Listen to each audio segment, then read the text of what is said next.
నుంచి వెటనరీ డిపార్ట్మెంట్లో గోపాలమిత్రుగా స్వయం ఉపాధి కింద పనిచేస్తున్నాం. మాకు ఇప్పటి వరకు ఒక 5 సంవత్సరాల వరకు ఏమీ ఇవ్వలేదు. తర్వాత 1202 కొద్ది రోజులు, తర్వాత 2000 కొద్ది రోజులు, తర్వాత 30,000 చేసి 30,000 చేసి కూడా 5 సంవత్సరాలు దాటింది.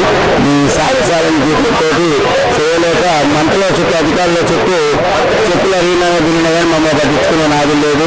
కాబట్టి మేము ఏం చేసాం, కలెక్టరేట్ ముందు రిలే నిరాహార దీక్షలు చేస్తానన్నా సీఎం గారికి మెసేజ్ పెట్టుకున్న ఉద్దేశంతో ఈ రిలే నిరాహార దీక్షలు నిర్వహిస్తున్నాం.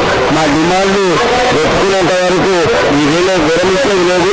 దీక్ష మాత్రం మొత్తం 2 నెలలైనా 3 నెలలైనా కొనసాగించడానికి మేము సిద్ధంగా ఉన్నాం అని తెలియజేస్తాం. మీ మీడియా ద్వారా ఉండే రైతులకు, మిగతా ఆఫీసర్లకు, అధికారులకు, మంత్రులకు అందరికీ తెలియజేయడానికి సిద్ధంగా ఉన్నాం.